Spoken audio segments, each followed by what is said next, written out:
Hi friends, welcome to మహిళా truths. ఎన్ని పూజలు చేస్తున్నా కష్టాలు ఎందుకు దూరం కావటం లేదు అనేది ఈ వీడియోలో మనం తెలుసుకుందాం. మనం నిత్య జీవితంలో చూస్తూ ఉంటాం, ఎక్కువగా పూజలు వ్రతాలు చేస్తూ ఎక్కువగా గుడికి వెళ్ళేవారు ఎక్కువ కష్టాల్లో ఉంటారు. వీరు ఎప్పుడు కూడా ఏదో ఒక సమస్యతో బాధపడుతూ ఉంటారు. అదే నాస్తికులు, ఏ భగవంతుని నమ్మని వారు, ఎప్పుడు పూజలు చేయని వారు, గుడికి వెళ్ళని వారు, ఇలాంటి వారు చాలా సుఖంగా ఏ కష్టాలు లేకుండా తమ జీవితాన్ని గడుపుతూ ఉంటారు. మనం ఇవన్నీ చూస్తూ ఉంటే ఆ భగవంతుడు మనకి సరైన న్యాయం చేయడం లేదా, మనం ఎంత ధర్మంగా ఉన్నా కూడా మనకి ఎందుకు కష్టాలను కలిగిస్తున్నాడు అనే బాధ మనసులో కలుగుతుంది. ఈరోజు అలా ఎందుకు జరుగుతుందో, దాని వెనుక ఉన్న కారణం ఏమిటో ఒక చిన్న కథ ద్వారా తెలుసుకుందాం.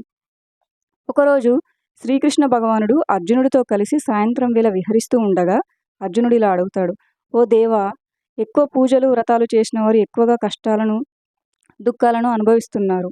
ఎవరైతే భగవంతుని నమ్మకుండా అన్ని తప్పుడు పనులే చేస్తారో అలాంటి వారు చాలా సుఖంగా ఉన్నట్టు కనిపిస్తారు. దీని వెనుక ఉన్న రహస్యం ఏమిటో నాకు అర్థమయ్యేలా వివరించండి అని అర్జునుడు శ్రీకృష్ణుడిని అడుగుతాడు. అప్పుడు శ్రీకృష్ణ భగవానుడు: అర్జున, దీనిని నీకు అర్థమయ్యేలా వివరించేందుకు నీకు ఒక చిన్న కథ చెప్తాను, జాగ్రత్తగా విను అంటూ శ్రీకృష్ణ భగవానుడు కథ చెప్పడం ప్రారంభించాడు. పూర్వం ఒక ఆశ్రమంలో ఒక గురువు, ఇద్దరు శిష్యులు ఉండేవారు. ఆ ఇద్దరు శిష్యులు కూడా చదువులో చాలా తెలివైన వారు, జ్ఞానవంతులు. ఇద్దరిలో ఒకటే తేడా ఉంది. అదేంటంటే ఇద్దరిలో ఒకడు భగవంతుని నమ్ముతాడు, మరొకడు భగవంతుని నమ్మని నాస్తికుడు. ఇందులో భగవంతుని నమ్మే శిష్యుడు ఎక్కడ పూజలు, భజనలు, ప్రార్థనలు జరిగిన వెంటనే అక్కడికి చేరుకొని అత్యంత భక్తి శ్రద్ధలతో ఆ భగవంతుని పూజిస్తూ ఉండేవాడు. ఇక భగవంతుని నమ్మని శిష్యుడు వీటన్నిటికీ చాలా దూరంగా ఉంటూ అన్ని చెడు పనులు, దొంగతనాలు, మద్యపానం చేస్తూ జూదం కూడా ఆడుతూ ఉండేవాడు. అలా ఒక రోజున చెడు పనులు చేసిన శిష్యుడు మద్యం తాగి మత్తులో ఇంటికి వెళ్తున్నాడు. అలా వెళ్తున్న దారిలో అతనికి ధనం, బంగారం, వజ్ర వైడూర్యాలతో ఉన్న సంచి కనబడుతుంది. అది చూసిన అతనికి చాలా ఆనందం కలుగుతుంది. వెంటనే అతను గట్టిగా అరుస్తూ, నాకు చాలా ధనం లభించింది, ఇక నేను చాలా సుఖంగా జీవిస్తాను అంటూ ఆ సంచిని తీసుకుని ముందుకెళ్తాడు. ఇక ఇంకో శిష్యుడు గుడిలో భజన చేసి వస్తుండగా దారిలో అతని కాళ్ళకి ఒక కర్ర ముక్క గుచ్చుకొని రక్తం రావడం మొదలయ్యింది. అతను నొప్పితో విలవిలలాడిపోయాడు. అదే సమయంలో చెడు పనులు చేసిన శిష్యుడు తనకు దొరికిన ధనం సంచిని తీసుకుని నొప్పితో బాధపడుతున్న అతని వద్దకు చేరుకొని నవ్వుతూ ఇలా అంటున్నాడు: చూడు, నువ్వు అందరికంటే ఎక్కువగా పూజలు చేస్తావు, భజనలు చేస్తావు, కానీ నీకు ఆయన ఏమిచ్చాడు? నన్ను చూడు, నేను ఎప్పుడు ఏ మంచి పనులను కూడా చేయలేదు, ఎప్పుడు ఏ వ్రతాలను, నోములను కూడా చేయలేదు, అయినా కూడా నేను చాలా సంతోషంగా ఉంటున్నాను. నేను ధనవంతుని కూడా, నాకు నచ్చినట్టు జీవితాన్ని అనుభవిస్తున్నాను. ఇప్పుడు ధనం కూడా నాకే లభించింది అని అంటాడు.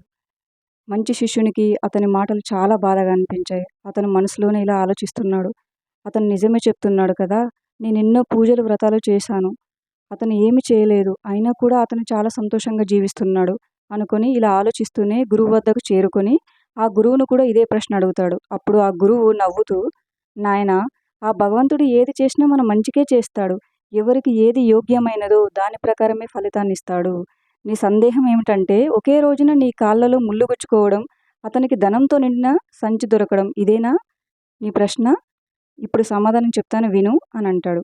నాయనా, నువ్వు పూర్వజన్మలో చాలా పాపాలు చేశావు. ఆ పూర్వజన్మల కర్మల ఫలితంగా నీకు ఈరోజు మరణం సంభవించాలి. కానీ నీకు మరణం సంభవించలేదు, ఎందుకంటే నువ్వు ఈ జన్మలో చాలా పుణ్యకార్యాలను చేశావు.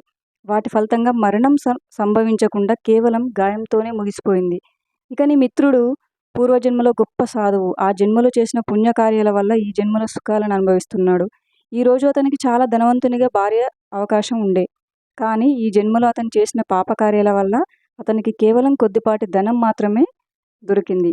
ఆ ధనాన్ని కూడా మొత్తం ఖర్చు చేసుకొని ఇంకా కొన్ని రోజులలో బీదవానిగా మారి కష్టాలను అనుభవిస్తాడు. అందుకే ఆ భగవంతుని నిందించడం మానుకోవాలి.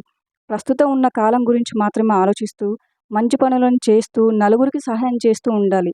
అప్పుడే మన భవిష్యత్తు దానికదే మారిపోతుంది.